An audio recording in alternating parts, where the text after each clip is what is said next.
푸른 하늘 은하수 하얀 돛배에 개수나무 한 나무 토끼 한 마리.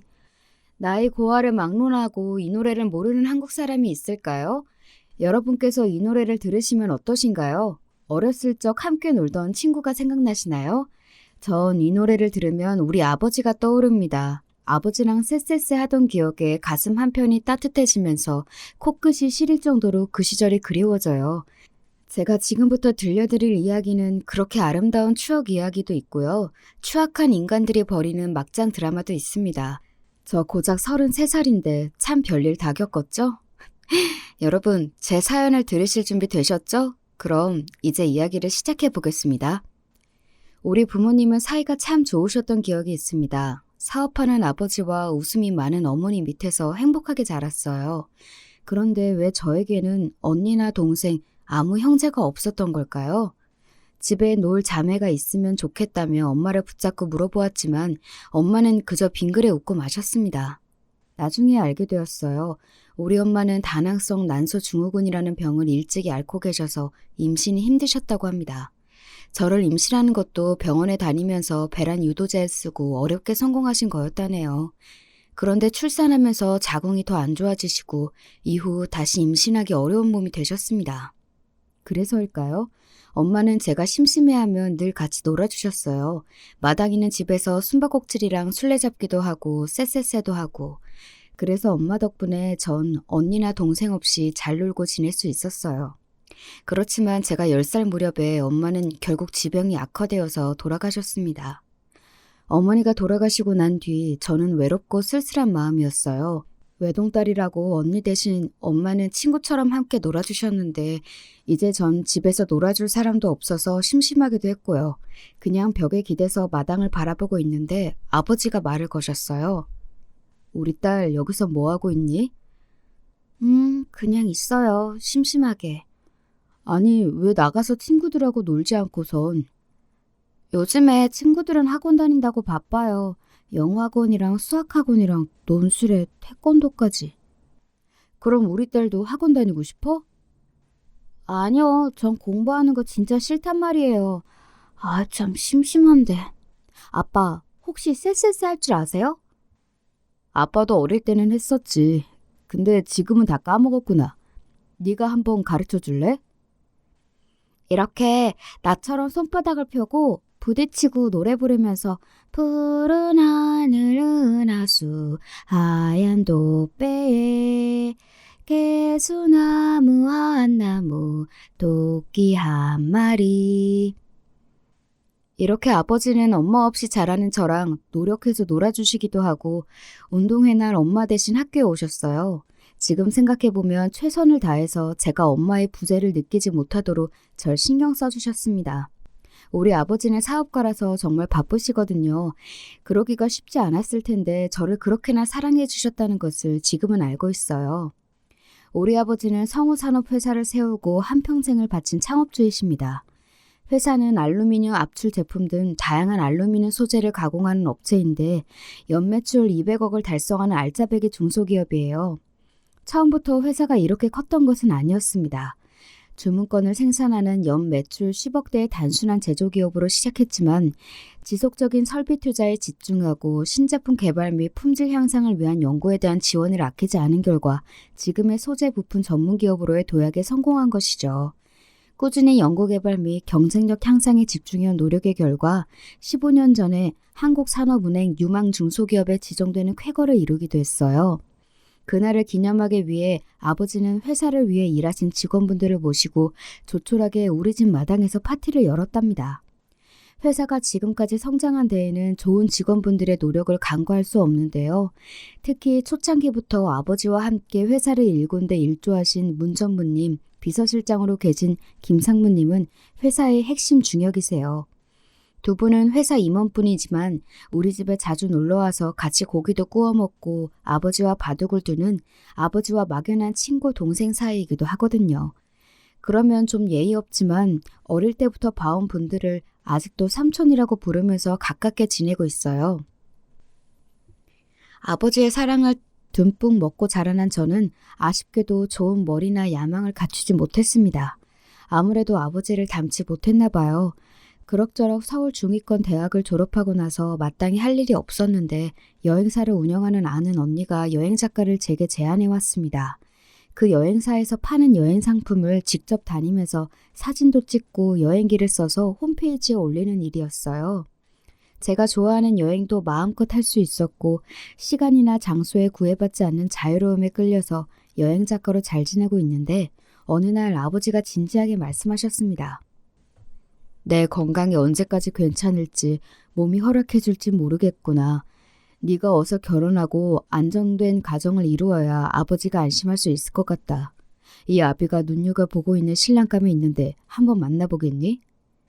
제가 남자친구가 있는 것도 아니고 아버지가 이렇게 간곡히 말씀하시는데 그 뜻을 따라야죠. 아버지가 소개해준 남자는 아버지 회사 직원 중 초고속 승진한 김지훈 과장이었습니다. 직접 만나본 지훈 씨는 이병헌을 닮은 잘생긴 얼굴의 남자였습니다. 어떤 여자라도 만나본다면 호감 가질 만한 남자였는데 남자의 외모를 그리 따지지 않는 저이지만 막상 잘생긴 남자가 좋긴 좋더라고요. 사장님 소개로 나오기는 했지만 제 생각보다 더 아름다운 여성분이시네요. 처음 뵙겠습니다. 김지훈이라고 합니다. 저도 반가워요, 지훈 씨. 아버지가 회사분을 소개해 준다기에 기대 안 했는데 지훈 씨야말로 참 잘생기셨네요. 네? 아버지요? 그럼 수혜 씨가 사장님의 따님이셨다는 말씀... 저는 미처 몰랐습니다. 사장님이 그저 소개해줄 아가씨가 있다고만 하셨는데... 그러셨군요. 아버지도 참 짓궂으세요. 사장 딸이라 제가 부담스러우신 건 아니죠? 당황해서 부끄럽다는 듯 얼굴을 붉히니 그가 귀여워 보였습니다. 저보다 3살이 많았지만 말이죠. 대화가 서로 잘 통하는 데다가 명문대학교를 졸업해서 회사에서 인정받는 능력남이었던 지훈 씨에게 점점 끌렸어요. 지훈 씨는 머리가 똑똑해서 그런가 말도 참 조리 있게 잘했어요.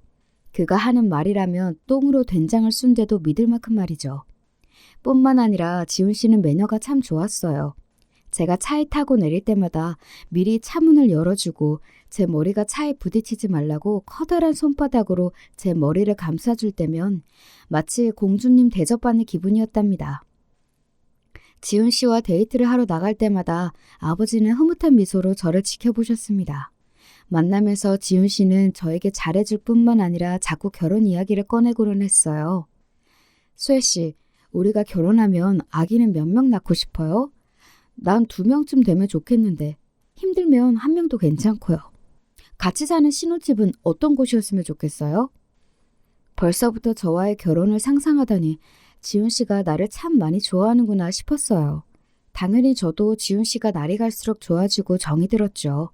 좀 더 싱글 생활을 즐기고 싶은 마음도 있었지만 남자친구가 결혼을 서두르는 눈치이고 아버지도 결혼해서 손주를 기대하고 계셨기 때문에 전 결혼에 대한 결심을 굳혀갔어요. 지훈 씨의 부탁으로 시부모님께 인사를 드리러 가는 길이었습니다. 아버지는 사돈 어르신들께 잘 보여야 한다면서 백화점에서 사온 갈비 한 세트와 과일 바구니 그리고 고급 위스키까지 수행비서를 통해 보내주셨어요. 어머나, 이렇게 선물을 고하게 보내시다니 몸둘 바를 모르겠네요. 아버님께 정말 감사하다고 인사 전해주세요. 이걸 어쩌나. 나는 그냥 집밥만 준비했는데 우리 집도 누추하죠? 별 말씀을 다 하세요, 어머님. 저 집밥 정말 좋아해요. 맛있게 잘 먹겠습니다. 그리고 집도 너무 예뻐요. 화초도 많고요. 네, 내 화초 키우는 취미가 있어서 이렇게 집에 많이 들여놨다고 바깥 양반은 매일 타박이라오. 내가 무슨 타박을 했다고 그러시오? 야, 아들아, 그 며느리가 가져온 위스키 좀 따봐라. 이런 고급은 평생 처음 본다. 이런 건 값이 얼마나 하려나? 어머님, 우린 곧 가족이 될 텐데 제가 아랫사람이니까요. 저한테 말씀 편하게 해주셔야 저도 편하게 어머님 대할 수 있죠. 그래도 사장님 따님이신데 어찌 감히... 아니요. 아니, 난 그냥 이렇게 존댓말 쓰는 게 편해요.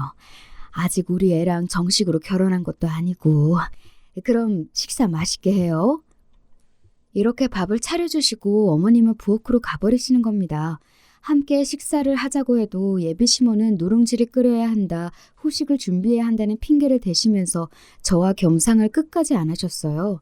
하지만 저에게 친절히 잘 대해주시고 이런저런 간섭을 하실 분은 아닌 것 같아서 걱정하던 시댁 스트레스는 없겠구나 싶어 안심이었죠.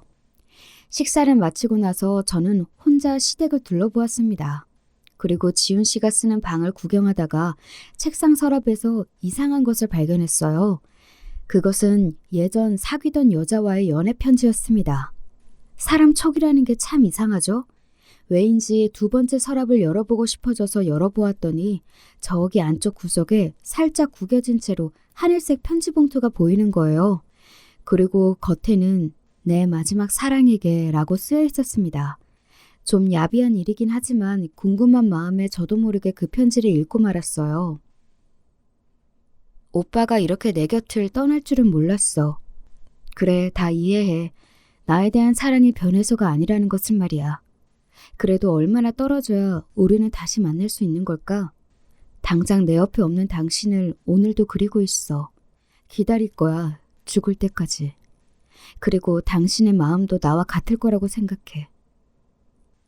아마 지훈 씨가 헤어지자고 하고선 여자가 못 잊고 보낸 편지 같은데 좀 소름 끼쳤어요. 죽을 때까지 못 잊고 기다린다니. 전 아직 그런 열정적인 사랑을 못 해봤기 때문일까요? 섬뜩한 느낌마저 받았어요. 하지만 30 넘은 남자가 찐한 사랑 한 번 안 해봤을까. 과거니까 그럴 수도 있지 생각하고 잊고 넘어가고자 했습니다. 시부모님의 결혼 허락도 받았고 우리 아버지야 애초에 우리가 결혼했으면 하는 의중으로 소개해 주신 장본인이니 지훈 씨와의 결혼은 일사천리로 진행되었습니다. 지훈 씨의 부모님은 평범한 집안이었던 것 같고 지훈 씨도 잘 나가는 셀러리맨이라고는 하지만 모아놓은 재산이 없었기 때문에 서울에서 신혼집을 마련하는 것이 무리였습니다. 최근 아버지의 심장 질환이 부쩍 심해지셨는지 힘든 기색이 역력해지셨어요.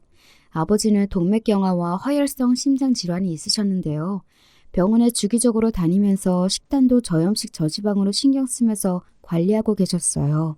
하지만 이제 나이가 60대 후반에 접어들고 사업을 하다 보니 높은 스트레스 상황에 자주 노출돼서인지 의사는 각별히 건강관리에 유의해야 한다고 했습니다. 이런 상황에서 굳이 방도 많고 넓은 친정집을 두고 분가할 필요가 있을까 싶어서 조심스럽게 지훈 씨에게 말을 꺼냈죠. 지훈 씨, 서울에서 아파트를 산다는 게 보통 어려운 일이 아니잖아요. 게다가 아버지께서 2층에 있는 방들은 우리가 마음껏 편하게 사용해도 된다고 하시고요. 당분간만 우리 집에서 지내면 어떻겠어요? 지훈 씨는 처가에서 사는 방법은 생각도 못했는지 아주 당황한 기색이었습니다. 글쎄, 꼭 그래야 하는 걸까? 솔직히 말하자면 아버지 건강이 걱정돼서요. 아버지 심장이 나쁜 편이라서 유일한 자식인 내가 곁에서 보살펴드리고 싶어서.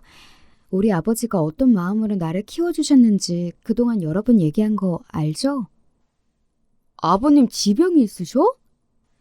지훈 씨는 눈을 반짝이며 궁금해했습니다. 저는 아버지의 심장 상태와 건강관리가 필요하다는 것을 강조했고 그 이야기를 들은 지훈 씨는 생각할 시간이 필요하다고 했어요. 그리고 며칠이 지나자 지훈 씨는 결심이 섰다면서 친정집에 신접살림을 차리는 것에 동의했습니다. 그래도 남자 입장에서 처가살이가 시집살이만큼이나 부담되었을 텐데 결심해준 지훈 씨에게 정말 고마운 마음이었습니다. 그만큼 아내로서 그에게 잘해줘야겠다고 다짐을 했어요. 우리는 많은 분들의 축복 속에서 무사히 결혼식을 마치고 친정집 2층에서 신혼을 보냈습니다.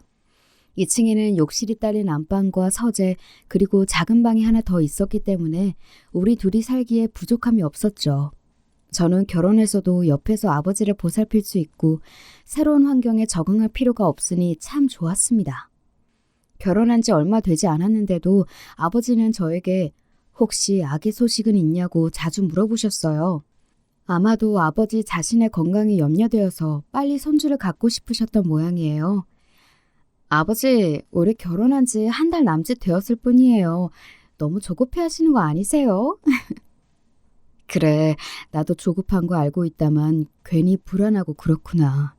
내 마음이. 요즘은 워낙 젊은 부부들이 불임이 많다고 하는데 너도 몇 개월 지나도 소식이 없으면 병원에 다녀보자꾸나.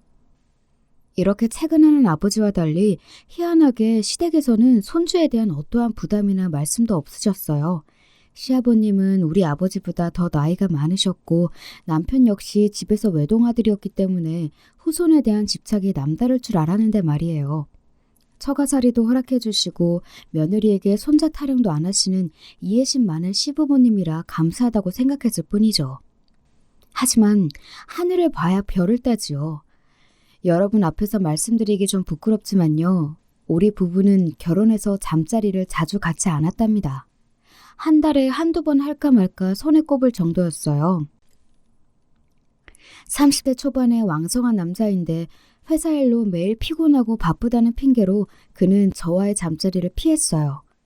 그런가 보다 그를 이해하려 했지만 몇 달이 지나도 이 상황이 나아지지 않자 저 역시 자존심이 상해서 그에게 잠자리를 요구하지 않았고 잠도 따로 잤습니다. 하지만 아버지의 손주에 대한 열망을 알기에 우리는 의무적으로 한 달에 딱 한 번만 배란일에 맞춰서 관계를 가졌습니다. 그래도 사랑이 부족해서인지 횟수가 부족해서인지 악인이 생기지 않았어요. 그렇게 1년이 지나자 불안함을 느낀 저는 남편에게 불임시술을 권했어요. 불임시술? 아직 우리 나이가 젊은데 뭐 하러 그런 것을 해? 아무리 젊더라도 피임하지 않았는데 아무 이유 없이 6개월이 넘도록 임신이 안 되면 난임이라고 보는 것 같더라고요. 우리 아버지가 얼마나 후손이 급한 상황인지 당신도 알잖아요. 협조해주세요. 그렇지만 남편은 끝까지 협조해주지 않았습니다. 난임 클리닉도 시험관 시술도 남편의 협조 없이는 모두 할 수가 없었기 때문에 저는 달리 방도가 없었어요. 저는 매일 한숨만 나왔습니다. 연애 시절에는 그렇게 나를 공주 대접해주면서 잘하던 남자가 결혼도 일찍 하자고 성하더니 막상 결혼하고 나니 나를 찬밥 심세 취급하는 것만 같았고 결혼 생활이 이렇게 지루하고 김 빠진 맥주 같을 줄은 몰랐으니까요. 아버지는 장차 자신의 사장 자리를 남편에게 물려줄 생각이셨는지 남편은 누구보다 빠른 승진을 했습니다. 그렇게 해주면 더 아버지에게 감사해야 하고 저에게 잘할 줄 알았지만 결과는 정반대였어요. 그가 높은 자리를 가면 갈수록 더 바쁜 그와 집에서 마주치는 시간은 줄어만 갔어요. 게다가 저를 비롯한 모든 것에 대해 불만이 가득 찬 듯한 느낌이었습니다. 남편의 짜증과 신경질이 날로 늘어나고 눈빛은 차가워졌어요. 도대체 요즘 당신 왜 그래요? 회사 일이 잘 안 풀리나요? 아님 뭐 다른 문제라도 생겼어요? 부부끼리 서로 말을 해야 알죠. 정말 눈치 없는 여자군. 정말 모르겠어? 난 이 집에 들어오는 게 숨이 막혀. 여기는 내 집이 아니야. 당신과 당신 아빠의 집이지. 집에 들어오면 마음 편하게 쉬기도 하고 그래야 하는데 툭하면 회사 일을 논의하자고 집에서 시도 때도 없이 부르시는 장인 어른도 싫고 나를 남편으로 존중하지 않는 당신 태도도 신물이 나. 전 이해가 가지 않아요. 제 어떤 태도가 당신한테 그렇게 느껴지는 거죠? 당신 건강 때문에 아침 일찍 녹즙도 갈아주고 요모조모 신경을 쓴다고 쓰고 있는 것 같은데. 그런 걸 남편인 내가 일일이 말해야 하나? 일단 이 집에 있는 것 자체가 숨막히니까 난 아무래도 따로 나가 살아야겠어. 그리고 남편은 정말 회사 근처에 오피스텔을 얻어서 일주일 중 4, 5일은 거기에 머물고 우리 집에는 잘 오려고도 하지 않았습니다. 참다 못한 저는 아버지께 분가를 말씀드릴 수밖에 없었습니다. 지금 남편은 분가하고 싶다고 제게 시위하는 것일 테니 말입니다. 분가 얘기에 아버지는 내심 서운해하셨지만 이해하신다면서 직접 좋은 동네에 아파트를 매입해 주셨습니다. 저는 남편과 화해하고 싶어서 분가 얘기를 할 겸 남편이 지내는 오피스텔에 갔어요. 그리고 남자 혼자 사는 집이 오죽할까 싶어서 집 정리와 청소를 할 겸 말이죠. 저는 그곳에서 뜻밖의 물건을 발견하고 맙니다. 여성용 스타킹이 욕실 수건걸이에 걸려있는 거예요. 돌아온 남편에게 그것을 눈앞에 보여주고 물었죠. 당신, 이것이 도대체 뭐예요? 미안해. 그때 내가 너무 마음이 힘들어서 잠깐 술집 여자랑 오피스텔에서 정말 한 번뿐이었고 하룻밤 실수였어. 다시는 있을 수 없는 일이야. 남편은 진심으로 뉘우치고 반성했습니다. 우리가 갈등으로 서로 소닥 보듯 할 때였으니 남자의 욕구를 푸는 그냥 그런 하룻밤이었을 거야. 저는 힘들지만 결국 그의 잘못을 용서했고 우리는 분가해서 함께 살았습니다. 한동안 남편은 전보다 집에 잘 들어오고 저에게도 잘하려고 노력하는 모습을 보였어요. 그러던 어느 날 남편 심부름으로 급작스럽게 저는 시댁에 가야 했습니다. 시부모님은 평소에도 시가에 오라고 부르시지도 연락도 잘 안 하셨어요. 매달 보내드리는 100만 원의 용돈만 오면 저에게 아무 상관도 하지 않은 분들이셨기에 참 오랜만에 시댁 방문을 한 것이었습니다. 시댁 현관 앞에서 기다리자 당황하며 문을 열어준 시모 뒤로 처음 보는 여자 두 분의 손님이 계셨어요. 아니, 네가 갑자기 우리 집에 무슨 일이냐? 출발하기 전에 몇 차례 어머님께 전화드렸는데 바쁘신지 안 받으시더라고요. 남편이 예전 대학교 때 모아놓은 공부 자료를 가져오라고 저를 보냈어요. 그런데 손님이 와 계신가 봐요. 안녕하세요. 전 며느리 되는 최수혜라고 합니다. 시모는 놀란 표정을 거두고 이내에 아무 일 없었다는 듯이 저에게 손님들을 소개해 주었습니다. 여기 이 사람은 내 오랜 친구 정숙이. 그리고 얘는 정숙이 딸이야. 얘가 이화여대 피아노학과 나온 유명한 피아니스트였는데 지금은 피아노 학원 선생님 하고 있다. 아주 참하고 괜찮은 얘야.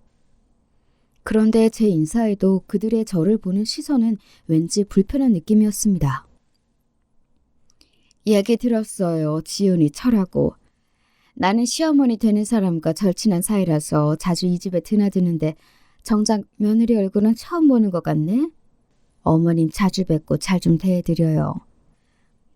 네, 그래야죠. 시모의 친구는 못된 시누이인 양 저를 훈계하는 것 같아서 기분이 별로였지만 그저 넘어갔습니다. 아이고, 얘한테 왜 그래? 내가 부담스러워서 애들 오지 말라고 한다, 야. 며느리 너는 얘 말 신경 쓰지 마라. 불편해진 분위기를 바꿔보고자 저는 시모 친구 따님을 보며 칭찬을 건넸어요. 따님이 얼굴도 참 예쁘시네요. 어머님이 추천하실 정도의 재혼이시면 어떻게 제가 좋은 신랑감을 소개해 줄까요? 저는 친근하게 물었습니다. 그런데 그녀는 싸하게 웃으면서 이러는 겁니다. 저는 눈이 꽤 높은데 과연 제 기준에 맞춰주실 수 있을까요? 지훈 오빠? 그 정도면 만족할 수 있을 것 같은데 그런 신랑감이 있다면 모를까. 저 기분 좋으라고 하는 농담이죠? 우리 남편을 그렇게 괜찮은 남자라고 칭찬해주는 걸로 들을게요. 정말 그렇게 생각하세요? 그런데 어머나, 언니 피부가 많이 상하셨네요. 결혼식 때 봤을 때 이 정도는 아니었는데 지금 보니까 좀... 그때는 신부 화장을 해서 몰라봤나? 지훈 오빠는 연예인급으로 잘생겼는데 언니는... 너무 외모가 차이가 나서 괜찮을까 모르겠네. 저는 호의로 대해주었는데 그 피아노 선생은 저에게 억하심정이 있는 듯이 못되게 말하는 거 있죠? 말을 비꼬면서 제 외모를 비하하기까지 하고 나보다 어린 게 되게 쌀쌀맞게 구네. 너 진짜 성격은 별로구나. 속으로 생각하고 그 모녀와 앞으로 상종하지 말아야겠다 싶었죠. 집에 돌아와서 너무 기분이 나쁘고 깨름직한 마음에 결혼식 촬영 영상을 찾아보았습니다. 그녀는 하객 자리에 앉아있지도 않아서 찾는데 애를 먹었어요. 두세 번을 돌려보다 보니 뒷배경에 살짝씩 나온 모습을 찾을 수 있었습니다. 처음에 전 귀신이라도 본 것처럼 등골이 오싹했어요. 기쁜 결혼식 자리에서 혼자 눈물을 흘리기도 하고 우리 부부를 째려보고 있는 거죠. 그것도 스토커나 귀신처럼 기둥에 숨어서 말이에요. 아니, 도대체 저 여자가 왜 내 결혼식에서 저러지? 미스터리한 그녀에 대한 의구심이 들었지만 저는 기분 나쁜 일을 오래 담아두거나 사람을 의심하지 못하는 사람이다 보니 그날은 그렇게 넘어갔습니다. 에휴, 그때라도 더 파고들었어야 했는데 나중에 와서야 저는 이때 좀 더 그녀를 조사해볼 걸 하고 후회하게 되었어요. 아버지께서 염려하신 것은 기우가 아니었습니다. 분가한 지 2달도 채 되지 않아서 갑자기 아버지가 회사에서 쓰러지셨다는 소식을 듣고 아버지가 계신 병원으로 달려갔어요. 하늘도 무심하시지. 아버지는 이미 이식을 잃고 혼수상태에 빠져 계셨던 것입니다. 강상무님, 이게 도대체 어떻게 된 일이에요? 멀쩡하시던 아버지가 왜 갑자기 이렇게 되셨죠? 비서실장인 내가 늘 곁에서 사장님을 지켰어야 했는데 지방 출장을 다녀온 사이에 이런 일이 벌어졌단다. 나도 지금 정확히 어떻게 된 일인지 경위를 조사하고 있으니 조금만 기다리렴. 이봐, 김상무, 자네가 사장님과 함께 있지 않았나? 네, 제가 사장님과 함께 새로운 공장 부지 회의할 때는 분명 멀쩡하셨습니다. 그냥 가슴이 답답하고 좀 아프다는 말씀은 하셨지만 원래 드시던 약을 드시겠다고 말씀하셔서 저는 안심하고 사장실에서 나왔어요. 그리고 점심때 식사를 함께 하려고 가보니 아버님이 쓰러져 계셨습니다. 아버지의 주치의는 아버지가 갑작스러운 충격으로 허혈성 심장 질환이 악화되어 급성 심근경색이 발병한 것 같다고 했습니다. 지금으로서는 수술이나 여타 다른 방법이 없어서 아버지 스스로 의식을 차리시는 것을 기다릴 수밖에 없다고요. 저에게 유일한 가족인 아버지가 잘못되신다는 생각만으로도 저는 정신이 아득해졌고 실신한 것처럼 세상이 빙빙 도는 기분이었습니다. 아무래도 당신 안 되겠다. 이러다가는 당신까지 잘못되고 말아. 당신도 입원해서 처치를 받아야겠어. 남편의 권유대로 병원에 입원해서 며칠 지내면서 저는 몸을 회복하고 있었습니다. 그런데 갑자기 비서실장 강상무님이 저를 다급히 찾아오셨어요. 수혜야, 큰일이다. 사장님이 못 일어나는 동안 너의 남편이 못된 짓을 꾸며서 회사를 꿀할 속셈인 것 같아. 네? 설마 아버지가 이런 일을 당하신 중에 그 사람이 그럴 리가요. 아버지가 병원에 오신 다음 날 아버지 회사 변호사가 남편과 함께 회사에서 중대 발표를 했다고 합니다. 그 변호사는 아버지가 가까이 하시고 중요한 임무를 맡겨온 분인데 회사의 모든 직원들 앞에서 이렇게 얘기했다고 해요.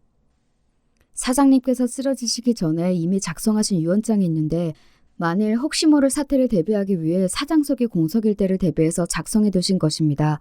유언장 내용은 이렇습니다. 사장석이 공석이 되면 2주 뒤 김지훈 상무가 정식으로 사장직을 맡게 된다.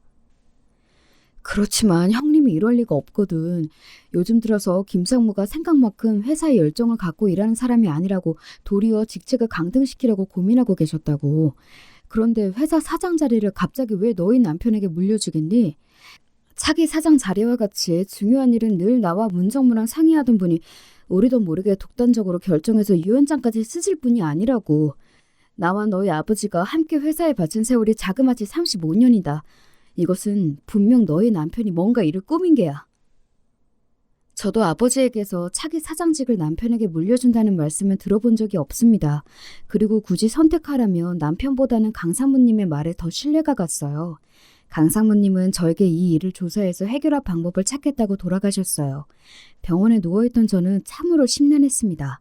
믿고 있던 남편이 정말 이 모든 일을 꾸민 걸까요? 우리 아버지가 갑자기 저렇게 되신 것도 그 사람 때문일까요?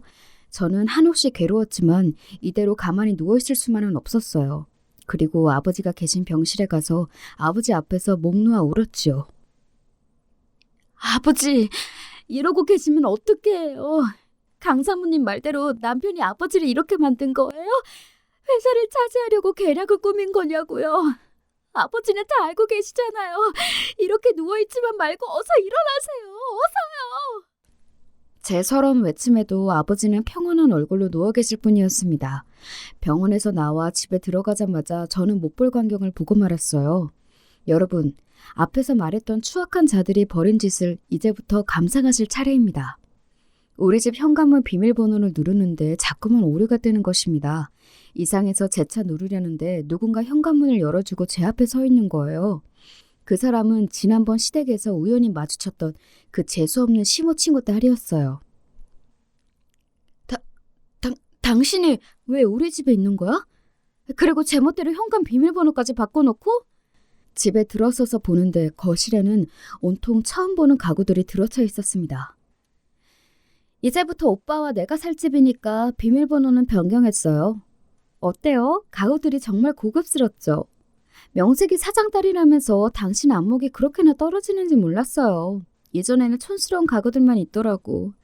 그래서 나에게 걸맞은 좋은 가구로 싹 바꿔놓았는데 정말 아름답지 않아요? 지훈 오빠는 당신과 결혼한 가정이 있으면서도 외로워했고 나를 통해 삶의 의미를 찾고 있다고 했어요. 그러니까 네가 결혼한 내 남편을 꼬드겨서 만나왔다. 사실 나는 상간녀이다 뭐 이런 거야? 아니, 네 남편은 처음부터 내 것이었어. 너는 그저 그 회사를 물려받기 위해 이용했을 뿐인 허수아비였다고. 지훈 오빠는 자기가 사장 자리를 빼앗고 나면 나에게 사장 부인 자리를 줄 거라고 약속해왔어. 나는 그 증거들도 다 갖고 있다고. 녹음본과 각서 등등 말이야. 내 말이 정 의심스러우면 보여줄 수도 있어. 상간녀의 설명에 따르면 남편과 상간녀는 나를 만나기 오래전부터 사귀던 사이였습니다. 남편이 취직하기 전까지 피아노 학원을 하는 상간녀가 용돈을 주며 뒷바라지까지 했대요. 그리고 엄마들끼리 친구여서 상간녀를 시댁에서는 이미 며느리처럼 대하고 터놓고 지내는 사이였다는 것입니다. 그런데 우리 회사에 들어온 남편은 회사 사장 외동딸과 결혼하면 사장 자리를 노릴 수 있겠다는 계산이 있었던 것입니다. 그래서 나와 결혼해서 신분 상승을 하기 위해 상간녀와 일단 헤어지려고 했다는 거죠. 남편은 처음 나를 만나는 순간에 사장님 따님인지 몰랐다는 둥 개소리를 하며 연기했지만 실은 전부터 저에 대해 남자친구가 없다는 것까지 그리고 좋아하는 취향에 대해서까지 뒷조사를 했던 것입니다. 결혼하고 나서도 남편과 상간녀는 서로 미련이 남아서 계속 만남을 가졌고 심지어 상간녀는 우리 시모와도 교류하고 있던 것이에요. 불륜한 남편이나 상간녀는 며느리처럼 대하면서 본처인 저에게서는 돈만 뜯어내려는 시모나 모두 하나같이 악마로 보였습니다. 너무 놀라서 아무 말도 못하고 상간녀의 이야기를 듣고 있는데 현관문으로 시모가 들어오는 것이 아니겠어요? 어머님이 여길 어떻게... 어머님도 상간녀와 이 모든 일을 알고 계셨던 거죠? 그동안 제 앞에서 친절과 예의를 가장해온 시모는 빙글빙글 비웃으면서 이렇게 말하는 것이 아닙니까? 그래, 맞다. 우리 혜진이는 이미 오래전부터 지훈이와 사랑하는 사이였고 며느리감으로도 손색이 없었지. 너는 우리 지훈이가 사장 자리에 오르기 위한 발판일 뿐 아무것도 아니었단 말이다. 아 참, 너 아기 갖고 싶어 했지? 왜 너희 부부에게 아기가 안 생겼는 줄 알아? 그건 바로 내 아들이 정관 수술을 했기 때문이야. 너하고 사이에서 자식을 갖지 말라고 내가 그 애를 수술하게 만들었다. 어차피 너희 회사 뺏고 나서 너는 버릴 건데 괜히 자식이 있으면 여러모로 골치 아프지. 혜진이랑 재혼하고 비로소 친자식 만들 거라는 계획이었단 말이지. 시모의 말은 비수가 되어 제 가슴을 후벼 팠습니다. 결혼해서 임신이 되지 않아서 애달파했던 지난 순간들이 떠올랐어요. 매일 아기를 보내달라고 하나님께 기도하고 심지어 새벽 기도까지 나가보았습니다. 어디 누가 이런 게 임신에 좋다더라 흘리는 말도 허투루 듣지 않고 시도해보고 했던 제가 떠올랐어요. 그런 저를 보고 남편과 시모 그리고 상간녀까지 얼마나 저를 보고 비웃었을까요? 그리고 우리 아버지는 불쌍해서 어떻게 해요? 그렇게나 손주를 바라셨는데 차기 우리 회사를 물려줄 손주를 기다리셨는데 말이죠. 그 모든 이유가 남편이 정관수술을 했었다니 애초에 임신이 불가능했던 것이 아닙니까? 저와 아버지까지 바보로 만든 남편을, 시모를 용서할 수 없어요. 절대로. 더 이상 그 여자들의 꼴을 못 보고 우리 집에서 나갔어요. 절망스러운 상황에서 저는 본가로 들어갔습니다. 그리고 놀란 가슴을 진정시키고 어떻게 하면 회사와 내 집을 되찾아올 수 있는지 그들에게 속 시원히 복수할 방법은 없는지 궁리했어요. 그리고 본가에서 두문불춘하고 있는데 문 전무님이 저를 찾아오셨어요. 수혜야, 지금 회사에서 무슨 일이 벌어지고 있는지 알고 있느냐? 김상무 그 개자식은 대놓고 이제 회사는 내 거야 라며 사장처럼 굴고 있다. 오랫동안 함께 회사에 재직한 원로 직원들에게 막대하고 있어. 나이가 들었으니 어서 퇴사하라고 압박을 가하고 있단다. 특히 사장님과 동고동락한 창립 멤버인 나와 비서실장에게는 치욕스럽게 굴고 있지. 그놈이 그 정도로 강교한 놈인지도 모르고 능력이 있다며 그렇게 승진을 시켜주었구나. 그리고 내가 열불이 나는 것은 그놈 불륜녀가 이미 사장 부인인 척 회사에 드나들고 있는 것이다. 회사 소문은 또 얼마나 흉흉한 줄 아느냐? 창업주의 딸인 네가 버젓이 있는데 형님도 쓰러지신 거지 아직 돌아가신 게 아니잖아. 그런데 그놈이 그렇게 아나무인으로 회사의 분위기를 흐리고 있어. 문 전무님의 이야기를 듣고 나니 저는 더 죽을 것처럼 답답해졌습니다. 남편과 시모 그리고 상간녀까지 쳐 죽이고 싶을 만큼 분노는 활활 타는데 딱히 해결할 방도가 없는 것이에요. 일단 문 전무님과 강 상무님까지 불러서 우리는 방법을 논의했습니다. 일단 저에게 방법 하나가 있는데요. 그 상간녀가 흘린 말 중에 김지훈 그놈이 회사를 먹을 계획을 짰던 것에 대한 증거를 찾을 수 있을 것 같아요. 각서랑 녹음 파일이 있는데 아마 상간녀가 갖고 있을 거예요. 그것을 좀 찾아봐 주세요. 나는 그동안 그놈이 회사에서 저지른 비리를 캐왔단다. 그리고 우리 형님이 쓰러지는 데에는 아무래도 이놈이 개입된 것 같구나. 내가 이를 좀 더 자세히 알아보고 확실한 증거를 잡으며 그때 공개하겠다. 지금 형님 곁에서 간호한 사람은 수혜 네가 알고 있는 사람이냐? 아니에요. 병원에서 붙여준 인력으로 알고 있어요. 왜 그러세요? 그 간병인은 너의 시모와 남편이 자기 사람으로 심어놓은 것 같더구나. 형님이 깨어나시는지 감시하도록 말이야. 그 간병인에게는 내가 그들이 약속한 돈보다 큰 돈을 주면서 입막음을 했다. 그리고 형님이 의식을 차릴 수 있도록 돕고 만약 깨어나시면 바로 우리에게 연락하도록 얘기해 두었다. 이렇게 우리는 각자 남편에 대한 복수를 위해 한 걸음씩 다가가고 있었습니다. 강 사모님은 제가 얘기했던 증거를 찾기 위해 흥신소 직원을 고용해서 상간녀의 뒤를 밟았다고 합니다. 상간녀 집과 피아노 학원 등을 수색했지만 허탕을 쳤지만 포기하지 않고 추적한 끝에 자료를 결국 찾고 말았어요. 멍청하게도 상간녀는 자기 차의 앞좌석 수납바스에 각서와 녹음 파일이 담긴 USB를 두고 있었습니다. 흥신소에서 전달받은 그것들은 강상무님이 갖고 있기로 했습니다. 강상무 삼촌, 이것이 삼촌이 바로 그날 요긴하게 사용해 주세요. 우리는 남편과 시모가 눈치채지 못하도록 표면적으로는 쥐죽은 듯이 지냈지만 물밑 작업을 각자 열심히 하고 있었습니다. 그리고 얼마 뒤 남편이 보낸 이혼 청구 서류를 받게 되었습니다. 뻔뻔스럽게도 그는 오랜만에 전화를 해서 이렇게 말하는 거죠. 아버지 그렇게 되시고 어째 너도 조용히 지낸다? 이제야 상황 파악이 다 되었어? 당신 낯짝 참 두꺼워. 사람으로서 그런 짓을 저지르고도 나한테 전화를 해? 그리고 뭐 이혼 소송? 도대체 누가 잘못했는데 죄 지은 놈이 도리어 이혼을 청구하다니. 그렇게만 생각하지 마. 내가 너랑 너희 아빠를 참아주면서 결혼해서 산 세월이 몇 년인데 나 참 노력 많이 했거든? 내가 사랑하는 여자도 상처 주고선 겨우 차지한 이 자리를 위해서 말이지. 이미 내가 이 회사 사장이 된 것은 기정사실이고 회사 밖에까지 널리 알리기 위해서 취임식을 성대하게 열까 해.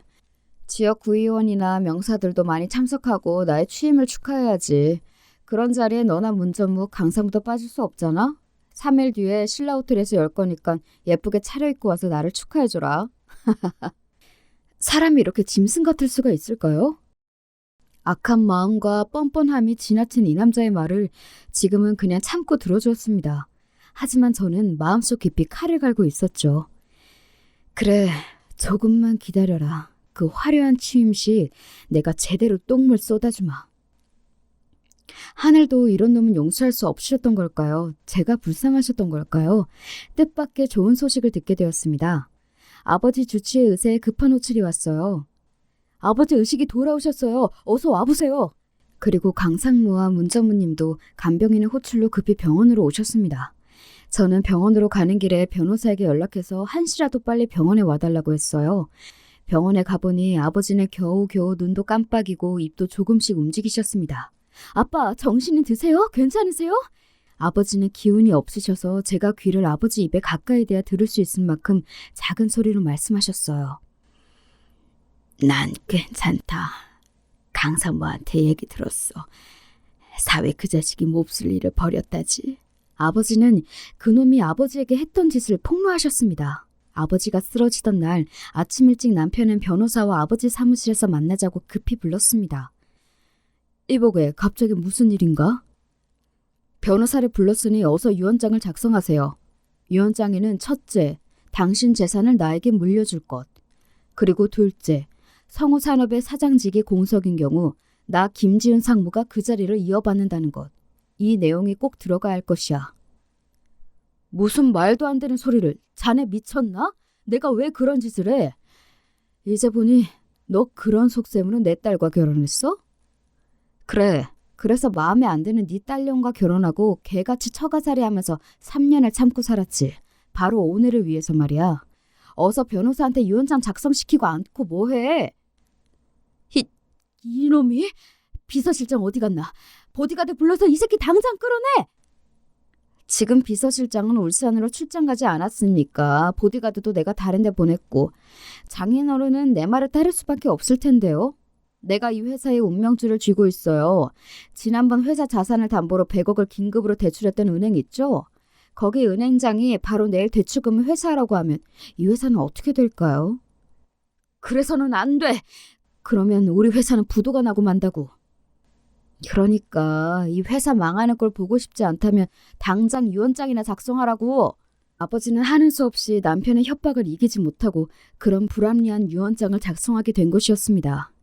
그러고 나서 남편은 변호사와 아버지 모두에게 축배를 들자면서 음료를 권했어요.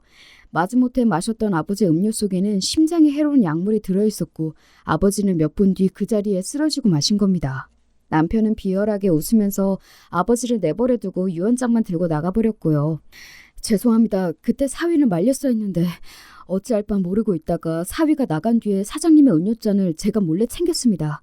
나중에 사위가 저지른 짓을 입증하기 위해서 음료잔을 조사해보니 다행히 사위의 지문과 약물이 남아있었으니 증거 자료로 경찰에 넘길게요.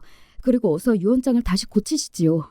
변호사는 남편이 아버지에게 위해를 가한 것을 목격자 증언도 하겠다고 나서주었고 남편의 뜻대로 작성했던 유언장은 원래대로 고쳐놓았습니다. 이렇게 유언장까지 변경하고 나니 남편에게 복수할 모든 준비를 마쳤습니다. 이젠 내 차례다. 남편과 시모 상간녀까지 이 년놈들아. 저는 집에 돌아와서 이혼서류에 도장을 찍어서 남편에게 보냈어요. 이튿날 취인식 날에 저는 파티 정장을 입고 취인식 자리에 들어섰습니다. 응? 네가 여기에 왜 와? 낯짝도 두껍다. 너 이혼 도장도 찍었다면서 아무것도 아닌 게 이런 좋은 날 망치려고 그래? 네, 이 좋은 행사 망치려고 왔어요, 아줌마. 근데 당신 아들 좆됐어. 저 여자가 미쳤나? 보디가드! 저 여자랑 저 직원들 다 내쫓아버려! 그때 호텔 연회홀 문이 열리면서 형사 2명이 들어왔습니다.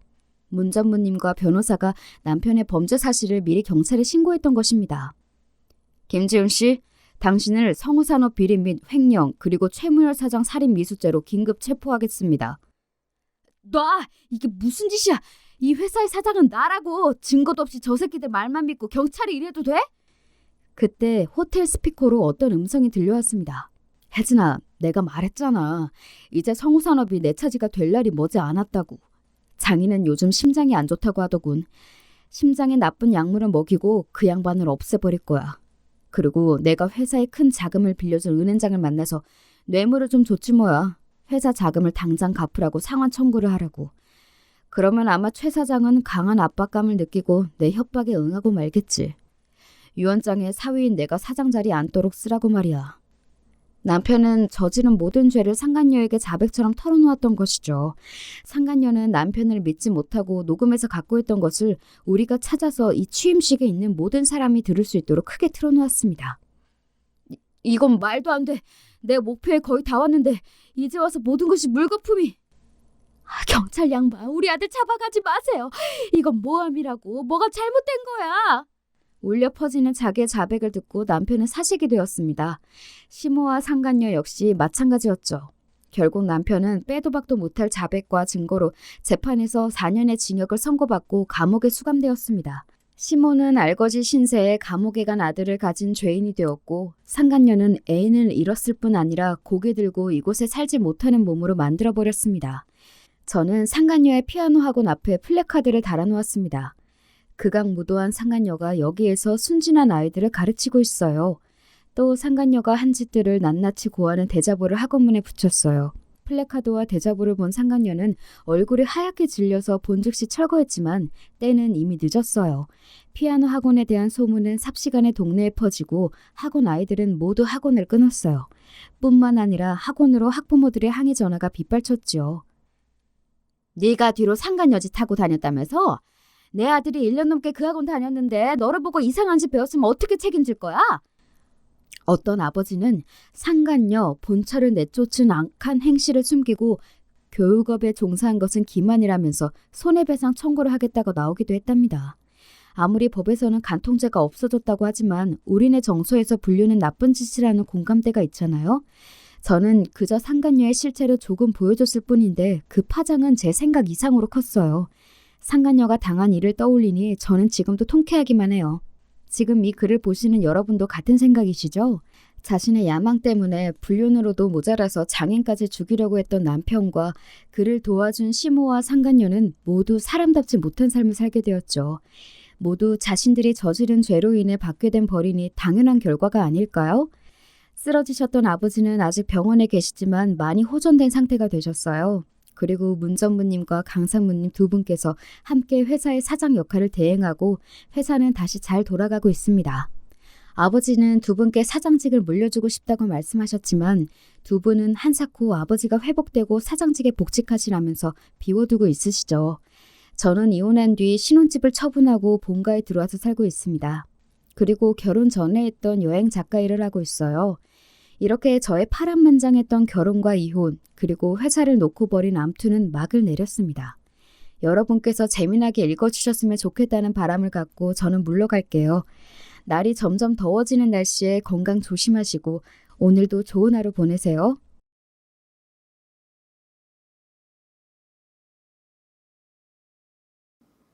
안녕하세요. 저는 경기도 수원에 사는 50대 여자입니다. 매일 사연을 듣기만 하다가 저한테도 영화에나 나올 법한 일이 일어나 제보하게 됐습니다. 여러분, 권선징악, 사자성어 아시죠? 저는 사실 어릴 때 학교에서 권선징악 얘기를 많이 들었으나 직접 경험은 딱히 해본 적이 없었어요.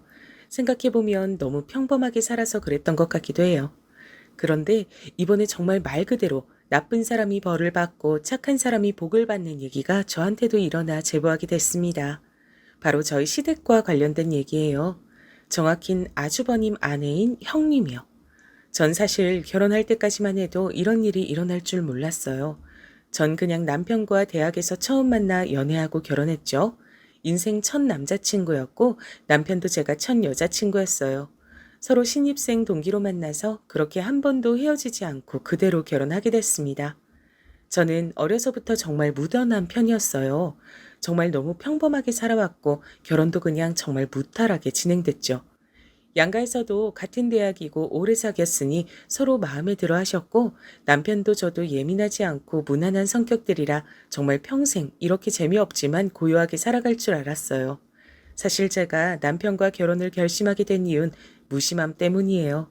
제가 이런 얘기를 하면 제 친구들은 다정한 사람이 최고라고 하던데 전 이상하게 남편의 무심함과 예민하지 않고 무던한 모습이 그렇게 좋더라고요. 아무튼 그래서 그렇게 시댁에 처음 인사 갔을 때가 기억나요. 남편은 아버지가 초등학교 때 돌아가셨다고 미리 저에게 말을 했었어요. 그래서 시어머니가 홀로 살고 계셨고 형이 한 명 있는데 그 형은 결혼해서 나가 산다 그랬죠. 딱 저 말만 듣고 사실 걱정을 많이 했어요. 왜냐면 홀 시어머니는 힘들 수도 있다고 주위에서 그랬거든요. 그러나 시어머니의 첫인상은 굉장히 화끈하셨어요. 드디어 미영이가 우리 며느리가 되는구나. 진짜 가족이 되다니 너무 기뻐. 오래 만났고 제가 남자친구 군대도 다 기다려주어서 시어머니는 저를 굉장히 예뻐하셨습니다. 말은 그렇게 많지 않으셨지만 홀로 형제를 키워서 그런가 마냥 호락호락하진 않으셨어요. 알고 보니 시어머니는 지방에서 혼자 큰 식당을 운영하고 계셨습니다. 남편이 초등학교 다닐 땐 그냥 작게 동네에서 하는 백반집이었대요. 그런데 워낙 성격도 좋으시고 음식 맛도 좋으니까 가게가 점점 커져서 지금은 정말 큰 식당을 하고 계셨습니다. 그 동네 사람이면 이름만 들어도 아는 그런 유명한 지역 맛집이요. 옆 지역에서도 놀러 오면 꼭 들리는 그런 큰 식당이에요. 방송에도 몇 번 나와서 웨이팅까지 해서 먹는 식당이랍니다. 사실 이 얘기했을 때 제가 친언니가 있는데 언니가 걱정했어요. 식당을 하는 홀어머니면 제가 수시로 찾아가서 식당 일을 도와줘야 하는 거 아니냐 그랬죠. 하지만 시어머니는 저에게 단 한 번도 도와달라고 하지 않으셨습니다. 애초에 제가 가서 도와주지 않아도 직원들이 워낙 많으니까 제가 가지 않아도 된다고 했었고요. 생각보다 많이 큰 식당이었어요.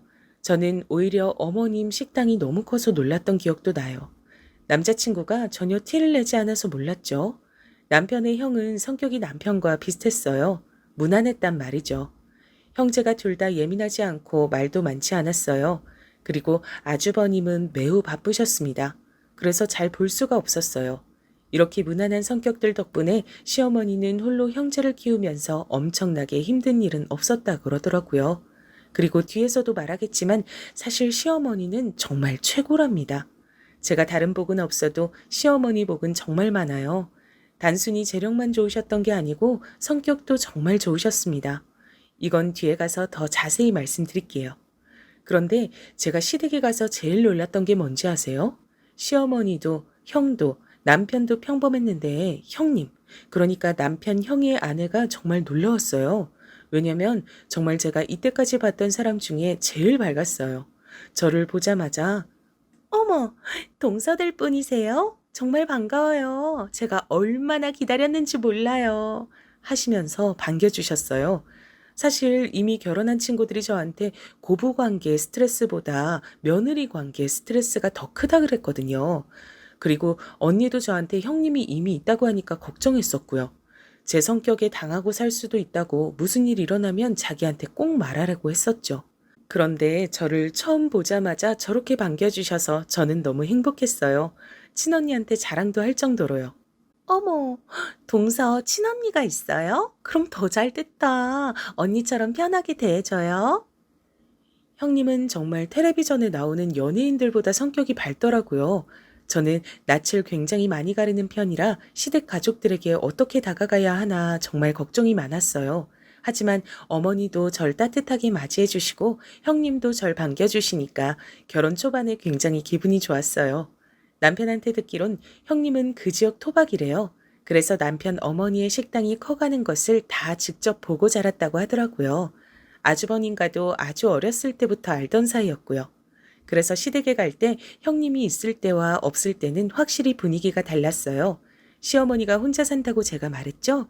형님은 혼자 사시는 시어머니에게 정말 거짓말 안 하고 이틀에 한 번씩은 찾아갔대요. 찾아갈 때마다 먹을 것도 사가고 가서 어머님 맛있는 것도 많이 사드리고 그랬다 그러더라고요. 시어머니가 혼자 주택에 사셨는데 주택 사시는 분들은 아시겠지만 관리를 엄청나게 해줘야 하잖아요. 손이 너무 많이 가서 힘든데 그런 사소하게 챙겨야 하는 것도 형님이 하셨대요. 심지어 아니 여행도 둘이 다녔대요. 제주도 여행을 시어머니와 며느리 둘이 가는 게 가능한 건가요? 여러분, 심지어 그런 제안들은 다 형님 입에서 나왔다고 하더라고요. 그렇게 지극정성으로 챙기니 저도 슬슬 눈치가 보이기 시작했어요. 저희 시어머니 성격상 저한테 절대 뭐라 눈치 주시는 분은 아니세요. 그래도 제가 아무리 묻어내도 바보가 아니잖아요. 형님이 매번 저렇게 나서니까 나도 같은 며느리 입장이니까 눈치가 보였어요. 그 누구도 저에게 너도 좀 챙기라고 그렇게 말하진 않았죠. 그냥 저렇게 행동하니까 슬슬 불편해지더라고요. 친구들한테 말하니 형님이 고단수라던데 그땐 그 말이 뭔지도 몰랐어요. 언젠가 너무 신경 쓰여서 남편에게 말했던 적이 있어요. 여보, 근데 형님 저러시는 거 아주버님이 시킨 건 아니겠지? 형이 누구한테 그런 거 시킬 사람이냐? 그냥 현수 혼자 저러는 거야. 당신 너무 저기에 신경 쓰지 않아도 돼. 무시하려 해도 같은 며느리니까 좀 불편한 건 사실이야. 당신은 여자가 아니라 완전히 내 마음을 모르겠지만 말이야. 당신 나처럼 묻어놓은 줄 알았는데 아니네. 아니 이 사람 진짜 왜 이래? 장난이야. 근데 정말 무시해도 돼. 형수 저러는 거 당신 딱 보면 모르겠어? 어머니 가게 물려받으라 그러는 거잖아. 식당이 가면 갈수록 더 유명해지고 있잖아. 그거 노리고 그러는 거야. 이제야 해답이 보이는 기분이었어요. 저는 전혀 눈치를 채지 못하고 있었는데 바로 가게를 노리고 시어머니에게 잘해준 거라고 하더라고요. 남편 말이 사실인지 아닌진 모르겠으나 일단 얘기를 듣고 보니 그럴 수 있는 얘기더라고요. 사실 시어머니 식당이 커서 요리를 하거나 서빙을 하진 않아요. 이미 직원들이 수십 명은 근무 중이라 정말 딱 계산만 하시거나 혹은 오픈 때랑 마감 때만 나가세요. 만약 형님이 가게를 이어간다면 고생은 안 하고 편하게 돈만 만질 수 있게 되는 거죠. 이미 다 키워놓은 가게니까요. 그리고 정말 날이 갈수록 커져서 다른 지역에서도 분점을 내자고 계속 식당이 찾아오곤 했어요. 이렇게 큰 식당을 물려받게 된다면 정말 말 그대로 돈다발 위에 앉게 되는 상황이었죠. 어쨌든 남편 말대로 저와는 상관이 없으니 나는 나대로 살아야지 생각했는데 이런 비교되는 마음은 제가 아이를 낳고 나선 더 심해졌어요. 아주버님과 형님에겐 아들이 한 명 있었습니다. 그리고 저도 몇 년 뒤에 똑같이 아들을 낳았어요. 같은 성별이라 둘이 친하게 지내느라 형님과도 자연스럽게 더 자주 만나게 됐습니다. 아주버님이 워낙 바쁘다고 했잖아요. 그래서 집에 잘 없으셨어요. 형님이 우리 집에 놀러 오면 같이 애들도 공동 육아하고 밥도 먹으며 친하게 지냈었죠. 친언니한테도 형님이 잘 챙겨줘서 너무 좋다고 말했었는데 어느 날 남편이 저한테 그러는 거예요. 형수도 진짜 대단해. 아기를 어떻게 매일 보여줘? 저는 정말 깜짝 놀랐어요. 형님하고 일주일에 2번은 만나는데 저한텐 시어머니 얘기를 전혀 하지 않으셨거든요.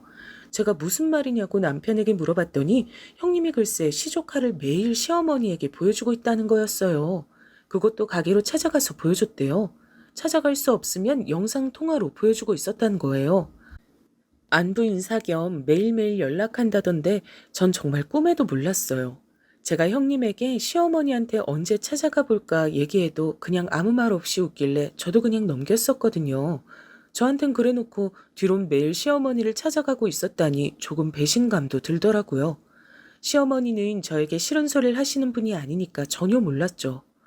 오히려 시어머니는 저에게 임신했을 때부터 정말 많이 챙겨주셨어요. 몸에 좋다는 온갖 귀한 음식들도 사주시고 용돈도 많이 주셨어요. 심지어 제가 부담스럽게 느낄까봐 다 남편 통해서 전해주셨죠. 오죽하면 제가 저희 친정의 시어머니 자랑됐어요. 친언니에게도 나 딴 건 몰라도 시어머니 복 하나는 타고났다고 했을 정도로요. 제 친언니도 인정할 정도였습니다. 시어머니는 신기할 정도로 알아서 필요한 것 때가 되면 다 챙겨주셨거든요. 정말 전 시어머니가 저렇게 행동해 주시니까 너무 감사하면서도 또 죄송스러웠어요. 그러면서 아무리 시어머니가 무던하시더라도 저렇게 형님처럼 지극정성으로 대하는 것과 아닌 것은 당연히 차이가 날 수밖에 없다고 생각했어요. 신혼 때 비교됐던 마음이 훨씬 커지게 되었어요. 그래도 형님이 혼자 저러는 걸 누가 말리겠나요?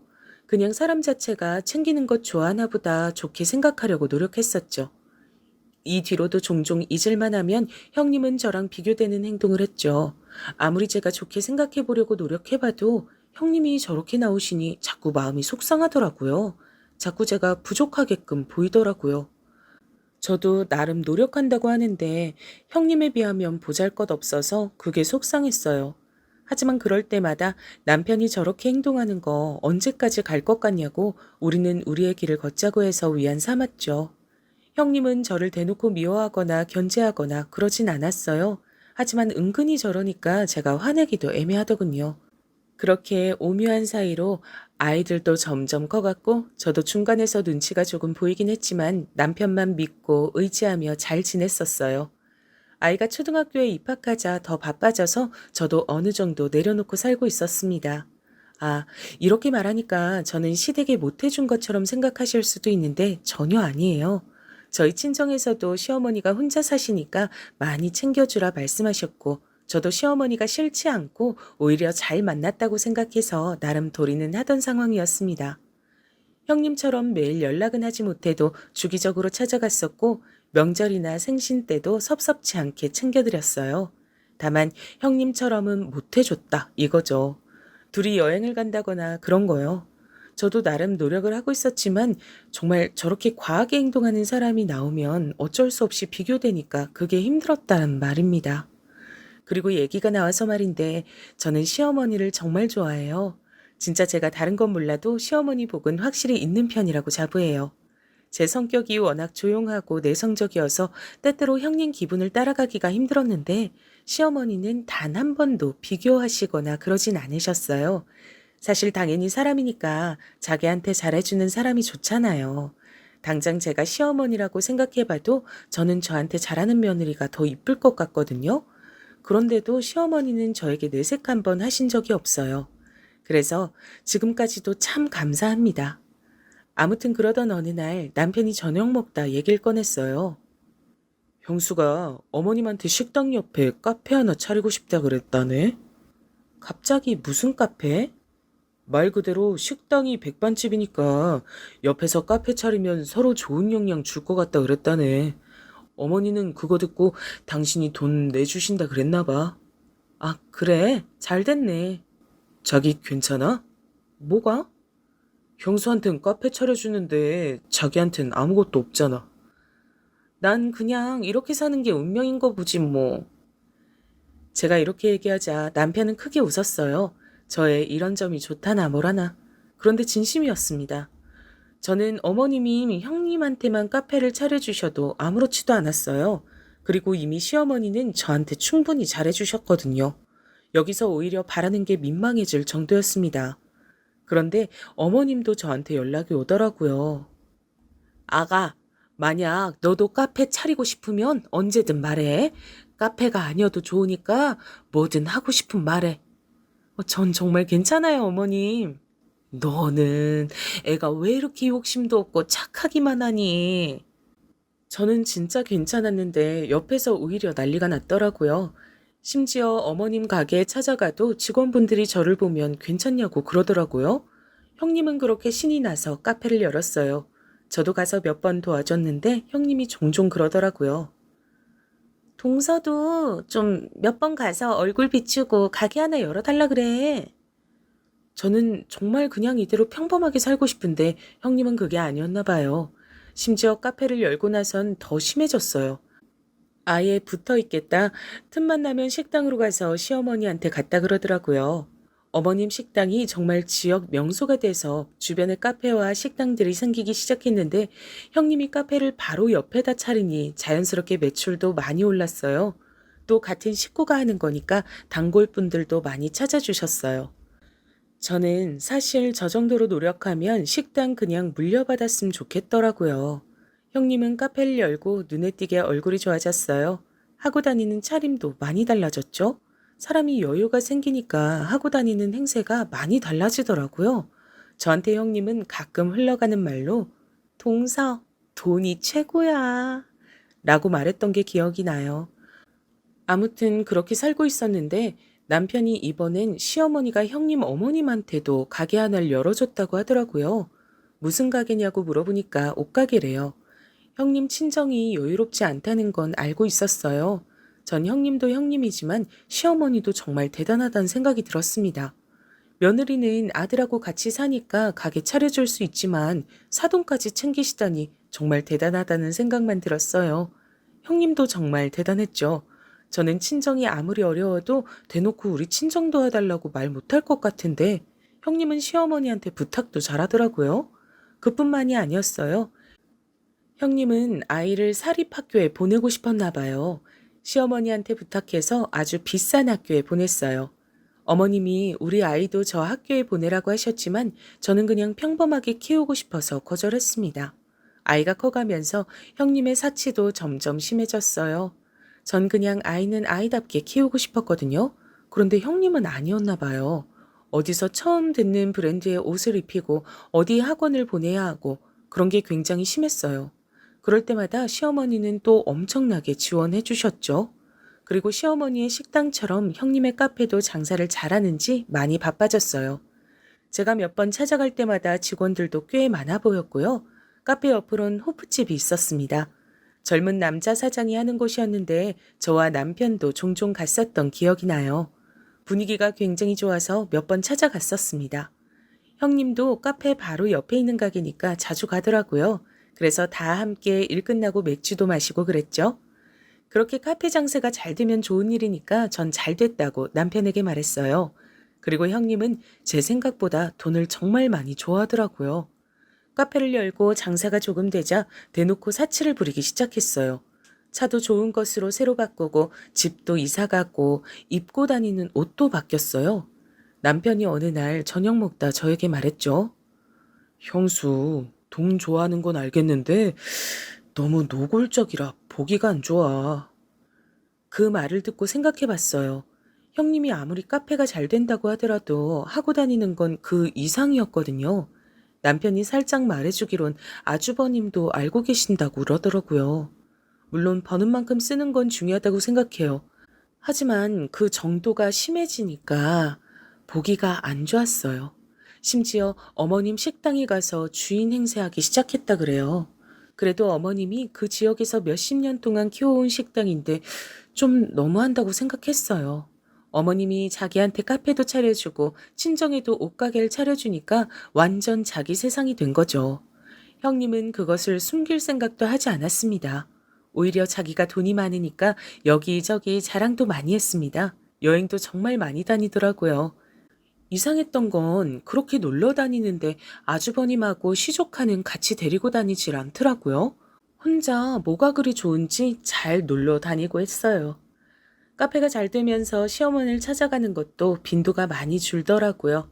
남편은 그걸 보고 저럴 줄 알았다고 얘기했어요. 시어머니는 내색조차 하지 않으셨고요. 그래서 시조카가 오히려 종종 우리 집으로 와서 같이 밥도 먹곤 했습니다. 제가 엄만 어디 가셨냐고 물어봐도 시조카는 그때마다 모른다 그러더라고요. 도대체 뭐라고 돌아다니길래 애도 방치하고 저러는 건지 의아했어요. 그렇게 노골적으로 잘하더니 이제 받을 만큼 받으니까 저러고 돌아다니는 건가 생각 들었어요. 우리 가족만 그렇게 생각한 건 아니더라고요. 제가 식당에 가서 일손을 도우려고 하면 오히려 단골 손님들이 저에게 말씀해 주셨어요. 둘째가 제대로 된 사람이지. 첫째 며느린 이제 살판 난 게 보여. 그럴 때마다 전 그냥 웃기만 했습니다. 그러면서 한편으로는 시어머니가 상처받지 않으셨으면 좋겠더라고요. 그러던 어느 날 아이가 학교에서 돌아와 간식을 먹이고 학원에 보내자마자 연락이 왔어요. 동서, 지금 어디야? 큰일 났어. 어머니 갑자기 쓰러지셨어. 빨리 병원으로 와. 주소 문자 보내줄게. 형님의 전화였어요.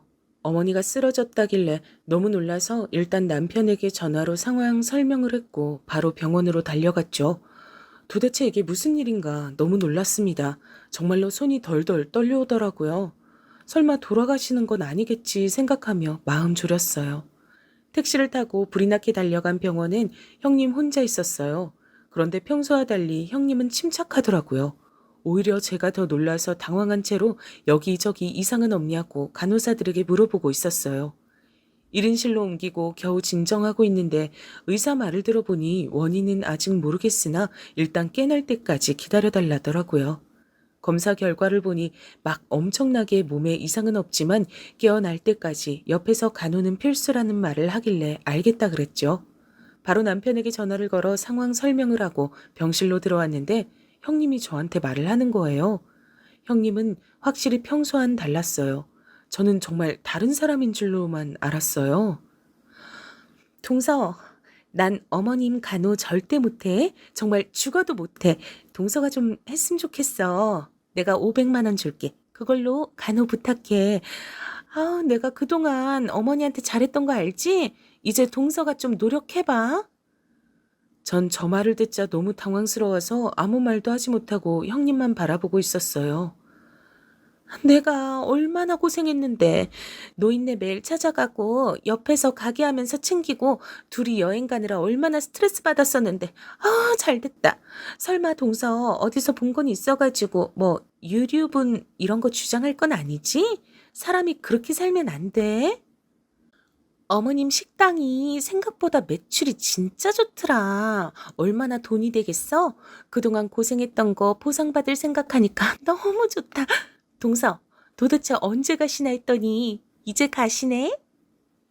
제가 알던 형님이 맞나 싶어서 정말 아무 말도 하지 못하고 있었어요. 이제까지 그렇게 시어머니를 챙긴 사람이 맞나 싶어서요. 정말 지극정성으로 챙기더니 막상 시어머니가 쓰러지니까 저렇게 나오는 거예요. 제 남편 말대로 정말 재산을 노리고 행동한 게 맞았어요. 동시에 정말 괘씸한 마음이 들었죠. 시어머니가 형님에게 해준 게 얼만데 저러는 건지 정말 너무하다고 생각했습니다. 시어머니가 받기만 한 건 아니잖아요.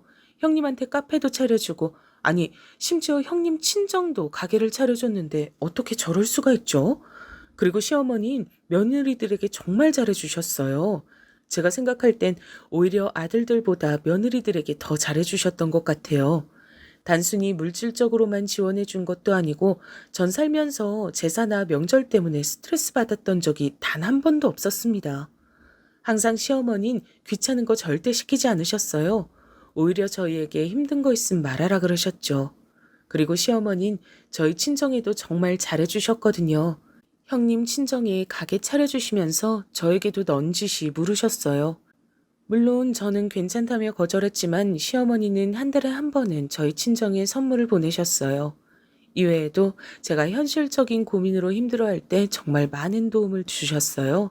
저는 물론 남편이 좋아서 결혼한 거지만 시어머니와 가족이 되어 즐거웠어요. 정말 저에게 시어머니는 그런 존재였습니다. 제 친구들도 저희 시어머니 같은 분 없다 그랬거든요. 그런데 시어머니한테 그렇게 받을 거 다 받아놓고 저러면 안 되지 않나요? 전 또 할 말을 하는 성격이라 바로 형님에게 말했죠. 형님, 그건 아닌 것 같아요. 어머님 간호야 제가 할 수 있지만 그런 식으로 말씀하시면 안 되죠. 뭐야? 이제야 착한 척해? 왜 이래? 그동안 나만 가게 열어서 배 아팠구나? 그러니까 이번에 잘하란 거야. 조언해주는 건데 왜 그래? 진짜 인간이 어떻게 저럴 수 있나요? 아주버님과 남편도 병원에 도착해서 들어왔어요. 무슨 일이냐고 묻길래 의사가 말한 대로 원인은 모르겠으나 눈 뜨실 때까지 일단 기다려야 된다고 말했어요. 다행히 몸에 긴급한 병이 있는 것은 아니니 안심하라고도 말했죠. 저는 형님이 저렇게 말했다는 것을 남편에게 말을 할지 말지 정말 고민이 많았어요. 하지만 확실했던 건 저런 소리를 들어버린 이상 시어머니 간호는 제가 해야겠다고 생각했죠. 일단 남자들을 돌려보내고 제가 형님에게 말했어요. 형님, 돈 안 주셔도 돼요. 어머님 간호는 제가 할 테니까 가서 일 보세요. 동서, 일해놓고 나중에 딴소리 하면 안 돼. 알지? 전 재산 필요 없어요. 식당도 물려받을 일 없어요. 정말 궁금하시면 남편한테 가서 물어보세요. 정말 진심이었어요. 형님도 나가고 시어머니를 보는데 마음이 아팠습니다. 혼자 남편이 빨리 죽고 얼마나 힘드셨겠어요. 작은 백반 가게에서 저렇게 지역 맛집이 될 때까지 얼마나 고생하셨을까요? 또 며느리가 저렇게 앞뒤가 다를 줄 누가 알았겠어요? 그것도 모르고 카페까지 차려주고 며느리 친정에까지 가게를 차려주셨으니 정말 저는 시어머니가 안쓰러웠어요. 지금의 그런 호탕하신 성격도 어쩌면 혼자 힘들게 사셨으니 만들어진 성격이라고 저는 생각해요. 자식들에게 절대 짐이 되는 분도 아니고 오히려 잘해주려고 노력하시는 분이거든요. 며느리들한텐 더욱 잘해주시죠. 형님이 저렇게 뒤통수를 치다니 제가 더 화가 나서 온몸이 부들거리더라고요. 남편에게 말하진 않았어요. 왜냐면 그냥 저 혼자 알고 싶었어요. 형님이 저렇게 앞뒤 다르단 걸 남편도 어느 정도 눈치채고 있었으니 굳이 나서진 않았습니다. 그러면서 저는 시어머니가 그냥 이 사실을 모르셨다면 좋겠다고 생각했어요. 그리고 시어머니는 무슨 병이 있으셔서 쓰러진 게 아니고 정말 원인 불명의 의식이 없으신 상태셨어요. 그래서 얼핏 보면 주무시는 것 같았죠. 의사 말에 의하면 그냥 정신적 충격을 받아 잠시 잠이 든 상태라고 하더라고요. 암에 걸렸다던가 뭐 특별히 어디가 안 좋아서 쓰러진 건 아니고 정말 정신적인 문제라 그랬어요. 스스로 일어나실 때까지 기다려달라고 하시더라고요. 그래서 간호는 딱히 힘들지 않았어요. 오히려 너무 심심해서 아들도 병원으로 종종 불러서 할머니에게 말 걸어보라고 하고 그랬어요. 남편이 저한테 고맙다고 말했지만 제가 하는 건 그냥 정말 옆에서 어머니가 눈을 뜨는지 안 뜨는지 지켜보는 것이어서 힘들진 않았습니다. 형님은 시어머니가 쓰러져서 병원에 있는 동안 저에게 어떠한 연락도 없었어요. 가끔 오히려 아주버님이 방문하셨죠. 아주버님은 굉장히 바쁘신 분이셨어요. 그런데 짬을 내서 시어머니를 보러 오시더라고요. 그런데 저는 형님 얘기를 먼저 꺼내고 싶지 않아 일부러 말을 안 했는데 아주버님이 오히려 저에게 물어보시더라고요. 집사람 혹시 안 들렸나요? 아까 병원 간다고 하던데. 그래요? 제가 못 봤나 봐요. 형님은 그새 거짓말도 하고 돌아다녔나 봐요. 병원은 무슨. 정말 저는 시어머니가 쓰러지고 형님 코빼기도 보지 못했어요. 형님을 생각할수록 점점 화가 나기 시작하더라고요. 그래도 그냥 참자 생각하며 넘겼어요. 그러면서 속으로 저렇겐 살지 말아야지 다짐했어요. 친언니에게도 전화해서 형님 욕을 했어요. 돈의 유무를 떠나서 사람이 저렇게 앞뒤 다르게 행동하니까 너무 없어 보인다고 욕했던 기억이 나요. 그렇게 몇 주가 지났을까요? 어머니가 그날따라 조금 이상했어요. 부정적으로 이상하다는 건 아니고요. 뭔가 평소와는 달랐어요. 손가락이 그날따라 움직이는 기분이 들었어요. 그리고 뭔가 표정이 다른 기분이 들더라고요. 마침 형님이 그때 전화가 오길래 얼떨결에 받아서 그대로 말했더니 자기가 오겠다는 거예요. 그래서 알겠다고 말하고 기다렸습니다. 그리고 아주버님과 제 남편에게도 차례로 전화해서 어머님 상태를 설명했어요. 제일 먼저 형님이 병원으로 왔습니다. 형님 얼굴도 정말 오랜만에 보는 거였어요. 형님은 도착해서 절 보고도 그냥 지나치더니 간호사한테 가서 상황 설명하더라고요. 사람이 변해도 어떻게 저렇게 변할 수 있을까요? 그리고 정말 기적적으로 시어머니가 눈을 뜨셨어요. 어머님! 형님은 거의 오열하기 시작했어요. 어머님, 제가 얼마나 걱정했는지 아세요? 시어머님의 이불을 부여잡고 형님은 그동안 자기가 걱정하느라 너무 속상했다, 가게 일이 손에 잡히질 않더라 등등 말을 하기 시작했어요. 반면 시어머니는 평온하셨습니다. 저는 형님 보고 진정하라 하고 이렇게 세웠어요. 시어머니가 깨어났으니 간호사와 의사들이 들어왔죠. 몇 가지 물어보고 이상 있는지 건강 상태를 확인하기 시작했어요. 정말 다행히 시어머니는 건강에 치명적인 이상이 있었던 것은 아니었습니다. 의사는 오늘 하루 지켜보고 내일 퇴원해도 좋다 그랬어요. 특별히 나쁜 점은 보이지 않다고 그랬죠. 저는 정말 걱정을 많이 했었는데 다행이라고 생각했습니다. 어머님, 그동안 정말 너무 걱정 많았어요. 제가 진짜 밥도 안 넘어가더라고요. 형님이 옆에서 또 걱정을 많이 했다고 말했어요. 그만해라. 듣기 싫다. 그 순간 시어머니가 소리를 지르셨어요. 저는 시어머니가 저렇게 소리 지르는 걸 처음 봤어요. 그리고 듣기 싫다니? 이게 무슨 일인가 싶어 시어머니를 쳐다봤죠. 사실 너무 놀랐습니다. 눈 뜨시자마자 저러실 줄은 몰랐거든요. 네가? 내 걱정을 해? 그런 사람이 둘째한테 돈 줄 테니까 간호를 시켜? 뭐? 그동안 고생? 내가 그때 다 듣고 있었어. 세상에. 알고 보니 시어머니는 쓰러지셔서 병원에 실려오셨을 때 다 듣고 계셨다는 거예요. 그런데 여러분, 더 충격적인 말은 뒤에 나오는 말이었어요. 카페랑 사돈댁한테 마련해준 가게도 다 빼라. 명인 내 명이니까 그냥 내가 다 처분해야겠어. 어머님, 갑자기 왜 이러세요? 갑자기? 내가 너 호프집 사장하고 바람난 거 모를 줄 알아? 그 소리에 옆에서 듣던 제가 더 놀랬습니다. 바람이라니? 그것도 호프집 사장하고? 형님은 망부석처럼 굳어서 아무 말도 하지 않았어요. 내가 너네 같이 아파트 들어가는 거 보고 놀라 쓰러졌는데 손바닥으로 하늘을 가려라. 정말 어떻게 그럴 수가 있어? 내가 정말 분통 터져서 살 수가 없다. 그 순간 아주버님과 남편도 병실에 들어왔어요. 시어머니는 아들들을 보자 눈물을 흘리셨어요. 아이고, 불쌍한 내 아들. 어떡하니 정말. 아주버님과 남편은 이유를 모르니 영문을 모르겠다는 표정이었어요. 어쩌다 저런 여우 같은 여자한테 걸렸어. 돈 좋아하는 건 알고 있었는데 바람이 나다니. 정말 이게 무슨 일이냐? 그냥 돈만 좋아하는 거면 누가 뭐라고 하니?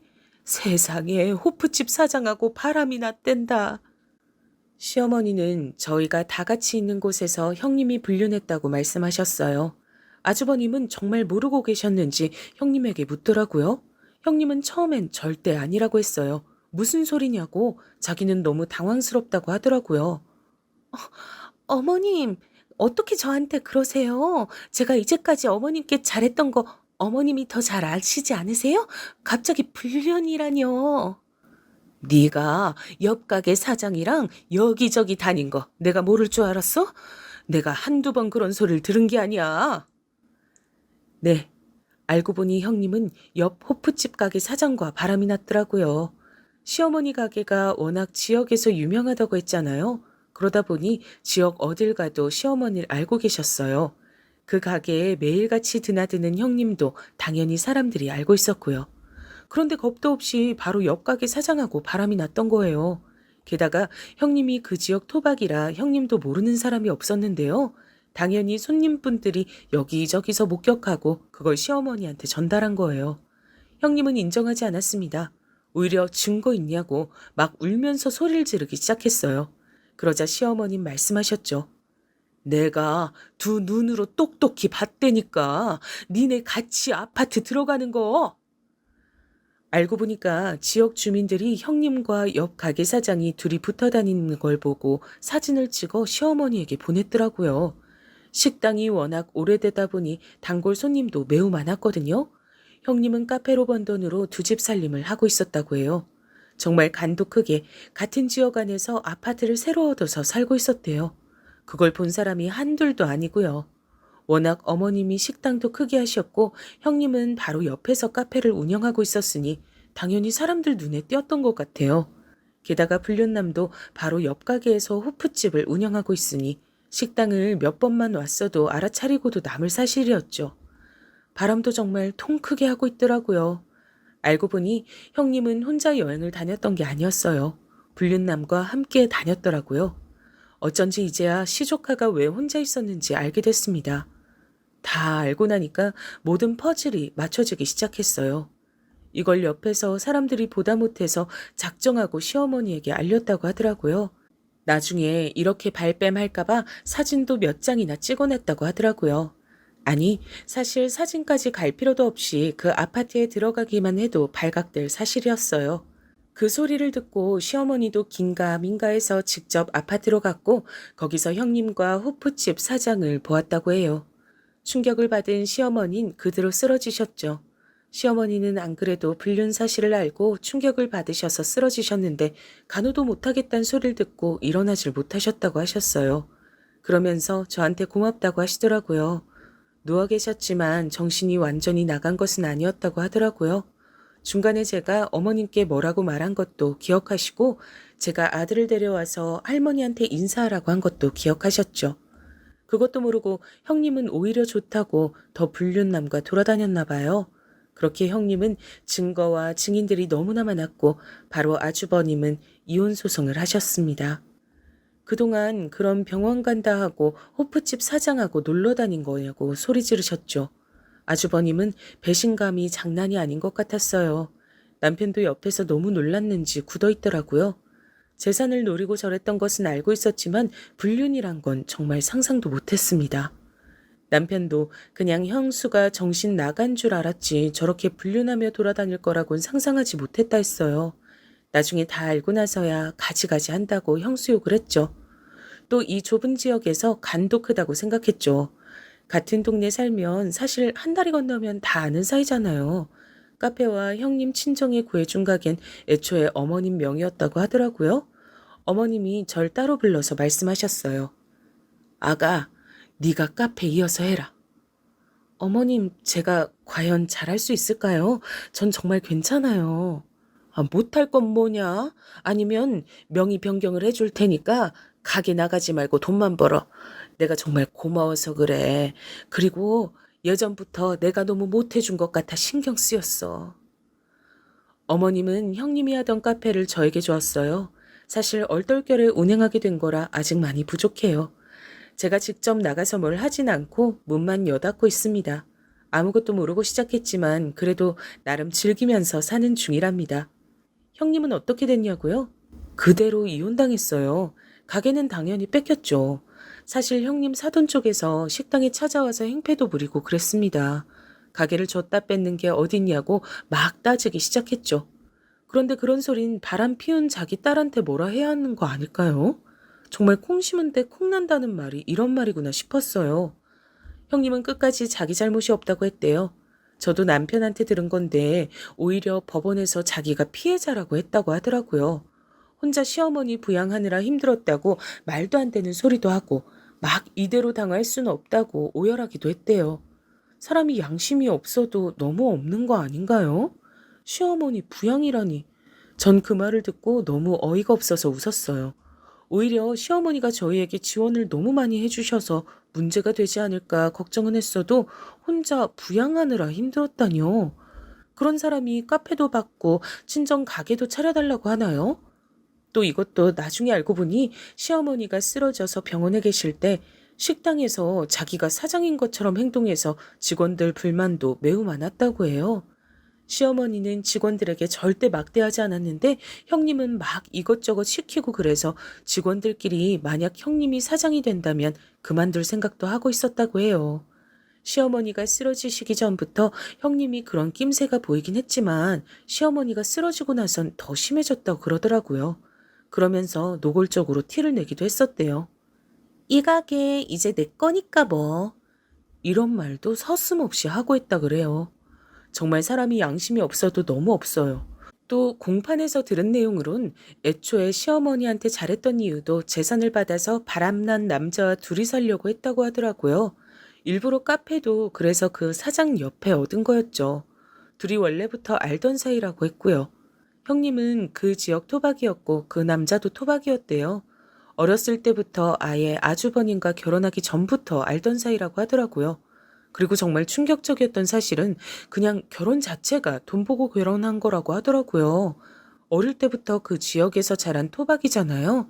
작은 백반집이 점점 잘 되다 보니까 그걸 보고 있다가 아주버님한테 다가가서 계획적으로 결혼을 했다고 하더라고요. 애초에 사기 결혼이었던 거예요. 재산을 노리고 한 결혼이니 그렇게 시어머님한테 잘했던 거고요. 이 사실은 놀랍게도 불륜남의 입에서 나온 사실이에요. 형님은 불륜남을 만날 때마다 내가 꼭 저 식당 차지하고 말 거라 이렇게 말했대요. 그리고 형님 친정도 다 한 통속이었다고 해요. 그래서 옷가게도 얻어내고 이미 다 딸이 계획적으로 접근했다는 사실을 알고 있었대요. 어쩐지 모든 사실이 다 밝혀졌는데도 당황한 티가 하나도 없더라고요. 다 한 통속이었던 거죠. 이 사실도 저 남자가 양심 고백을 해서 모두가 알게 되었죠.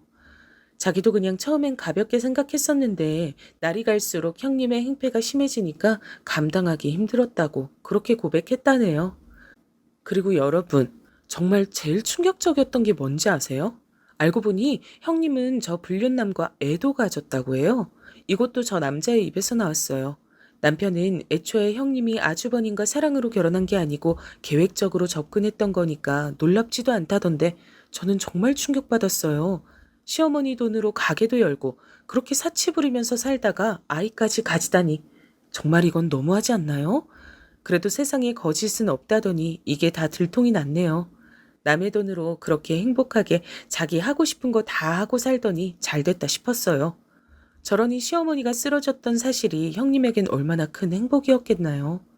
형님의 계획은 시어머니가 저렇게 쓰러지면 식당도 카페도 자기 것이 확실히 되는 거고 그럼 그 큰 돈을 가진 채로 아이 낳고 불륜남과 살 예정이었나 봐요. 재산을 받고 이혼하고 싶었기 때문에 그때를 기다린 것 같았어요. 하지만 다행히 시어머니가 그 사실을 알게 됐고 그렇게 형님은 재산도 받지 못하고 이혼당해서 지역 자체를 떠나게 됐죠. 더 이상 살 수가 없죠 뭐. 어딜 가도 다 아는 사람들이었으니까요. 이 사건 이후로 저도 한동안은 돌아다니면서 질문 받느라 너무 힘들었어요. 그래도 저는 당당하니까 잘 돌아다녔죠. 하지만 어딜 가도 우리 집 얘기가 나오니 힘들긴 했어요. 제가 힘들어하니까 오히려 시어머니는 저를 위로해 줬어요. 아가, 다 무시해라. 정말 저희 시어머니 대인배 아닌가요? 그리고 형님은 저 불륜남과도 관계가 아예 끝났다 그래요. 그렇게 요란하게 불륜하더니 나중엔 서로 탓하며 공방에서 싸웠다 하더라고요. 지금은 형님이 어디서 뭘 하고 사는지도 모르겠네요. 애초에 궁금하지도 않지만 정말 흔적도 없이 사라졌어요. 아이를 낳았는지 말았는지도 몰라요. 아주버님도 저희 볼 면목이 없다고 식당은 남편 보고 받으라고 했다고 하더라고요. 사실 아주버님은 충격을 많이 받으셨어요. 결혼 자체가 계획적이었단 사실을 알게 되니 당연히 그럴 것 같아요. 아무리 아주버님이 묻어나셔도 사기 결혼은 충격이죠. 그래서 남편과 아주버님을 일부러 많이 찾아갔어요. 사람을 좀 만나야 나아질 것 같았죠. 아주버님은 초반에는 아주 정신이 아프셨는데 점점 나아지셨습니다. 오히려 시어머니보다 아주버님이 충격을 많이 받으셨습니다. 하긴 저라도 남편이 저와의 결혼 목적이 돈 때문이라고 하면 정말 충격받을 것 같아요. 물론 제 친정이 부자가 아니지만요. 시조카는 당연히 아주버님이 키우고 있어요. 이것도 나중에 들은 사실인데 형님은 아이에게도 신경을 안 썼다고 하더라고요. 저는 정말 몰랐는데 시조카의 입에서 나온 사실은 정말 충격적이었어요. 알고 보니 형님 정말 나쁜 사람이더라고요. 형님은 시어머니에게 아이를 보여줄 때만 예뻐했대요. 만약 시댁에 가지 않는 날엔 밥도 제대로 차려주지 않았다 그래요. 배고프다고 하면 알아서 먹으라고 했대요. 학교도 그 좋은 고급 사립학교에 가고 싶지 않았는데 안 가겠다고 하면 소리를 지르고 나가라고 하니 어쩔 수 없이 갔다고 하더라고요. 그리고 시어머니가 쓰러져서 병원에 계실 때도 형님은 살판 나서 불륜남과 노느라 아이는 챙기지 않았다고 하네요. 아주버님이 매우 바빠서 집에 잘 못 들어가셨는데 시조카는 그럴 때마다 혼자 집에 있었다고 해요. 기본적으로 밥도 잘 챙겨주지 않았고요. 그 소리를 듣는데 시조카도 너무 안쓰러웠어요. 시조카는 오히려 엄마가 이제 같이 살지 않고 아빠와 할머니랑 살게 됐다고 듣자 눈에 띌 정도로 좋아했어요. 시어머니는 시조카의 얘기를 듣자마자 바로 당신 집으로 데려왔어요. 어머님이 손주들에게 정말 잘해주셨거든요. 시조카한테도 잘해주셨지만 저희 아이에게도 최고였죠. 저희 아이도 할머니 보러 가자고 하면 정말 좋아해요. 아주버님도 처음엔 모르셨다가 나중에 시조카의 얘기를 듣고서는 그만 힘들어하셨어요. 저런 이상한 여자 때문에 힘들어하는 것은 시간 낭비라고 하시더라고요. 이 사건을 겪으면서 전 정말 그냥 착하게 사는 게 최고라고 느끼게 됐죠. 그리고 거짓말은 결국 들통난다는 사실도 다시 한번 깨달았습니다. 그 뒤로도 시어머니는 저에게 틈만 나면 잘해주시려고 노력하셨습니다. 제가 친언니가 있다고 했잖아요. 언니와 함께 운영하라고 요즘 유행하는 대형 카페도 따로 차려줬어요. 그렇게 저는 얼떨결에 카페 2개를 운영하게 됐는데 제가 분명 자신 없다고 거절했었는데 그냥 뭐 하지 말고 그럼 통장으로 들어오는 돈이나 세라고 하시더라고요. 친언니가 제가 너무 묻어내서 속 터지는 경우가 많았는데 오히려 살다 보니까 이런 행운도 찾아온다고 정말 신기해했네요. 저는 정말 가만히 있다가 요즘 예상치 못한 돈벌이에 신이 나요. 남편이 나쁘게 살면 다 저렇게 된다고 하는데 그 말이 맞는 것 같습니다. 그리고 시어머니의 식당은 저희 부부도 물려받지 않으려고요. 시어머니에게 날 잡고 진지하게 말씀드렸어요. 어머님, 그 작은 백반집부터 시작하셔서 정말 고생 많으셨어요. 오로지 어머님의 손에서 탄생한 가게니까 끝까지 어머님이 책임져 주세요. 나중에 할 만큼 하셨다는 생각 들면 저희 좋은 추억으로 폐업하기로 해요. 저희가 이렇게 말씀을 전하자 시어머니는 우셨습니다. 그렇게 강해 보이던 시어머니가 우시니까 저도 눈물이 나더라고요. 둘이 그래서 부둥켜 안고 울었어요. 그리고 저는 사실 한편으론 시어머니가 안쓰럽더라고요. 아들들하고 며느리들과 손자들에게 그렇게 잘해주시는 분인데 그걸 나쁜 마음으로 형님이 이용한 거잖아요. 안 그래도 남편을 일찍 여의시고 정말 고생하셨을 텐데 말이에요. 작은 식당에서 저렇게 지역 명소가 되기까지 얼마나 마음고생을 하셨겠어요. 그래도 힘든 티 절대 안 내시고 저희를 항상 더 챙겨주시려고 노력하셨거든요. 저는 시어머니가 싫은 소리를 하는 것을 본 적이 없어요. 오히려 더 잘해주지 못해 안달이신 분이세요. 저렇게 좋으신 분인데 정말 마음이 쓰이더라고요. 저도 배신을 당해본 적은 없지만 상상만으로도 가슴이 찢어집니다. 그것도 저렇게 노골적으로 티가 나게 잘해주다가 배신당한 거니 시어머니 속이 말이 아닐 것 같았어요. 그래서 저도 제가 마음에서 우러나와서 시어머니에게 더 잘하려고 노력하고 있습니다. 형님처럼 목적을 가지고 잘하는 것이 아니고 정말 우리 시어머니 너무 좋으신 분이니까 제가 하고 싶어서 그러는 거예요. 그리고 워낙 제 성격이 내성적이라 형님처럼은 못해요. 그냥 평소보다 연락 한 번 더 드리고 얼굴 한 번 더 찾아뵙고 하는 거죠. 남편도 제가 시어머니에게 잘하니까 제 친정에 더 잘하더라고요. 그걸 보면 제가 더 잘하고 그런 선순환이 계속됐어요. 결혼 생활이란 게 서로 이렇게 최선을 다하면 좋은 결과를 가져오는 것 같아요. 그리고 과유불급이라고 하잖아요. 형님도 돈 때문에 그랬던 건데 전 앞으로도 이렇게 욕심내지 않고 그냥 제 현재에 만족하면서 살아가려 해요. 남편과 아들과 행복하게 살고 있고 시어머니와도 형님이 없어지니 더욱 사이가 좋아졌습니다. 중간에서 튀는 사람이 없으니 오히려 편해지더라고요. 시어머니도 오히려 형님이 나가니까 편안해지셨대요. 제가 조심스럽지만 천천히 다가가는 게 너무 보기 좋다고 어찌나 칭찬하시던지요. 저는 오히려 그렇게 칭찬해 주시니 몸둘 바를 모르겠더라고요. 이렇게 우리 가족에게 중간에 살짝 시련이 있었지만 결과만 보면 저희 정말 행복해졌어요. 서로 진심을 알게 되니까 예전보다 훨씬 분위기도 유해졌고요. 이제 살면서 큰 걱정 없이 살 수 있을 것 같습니다. 이제까지 제 얘기 들어주셔서 감사합니다. 날씨가 이제 많이 기온이 올라갔어요. 더운데 건강 관리 잘 하시고 행복하세요. 감사합니다.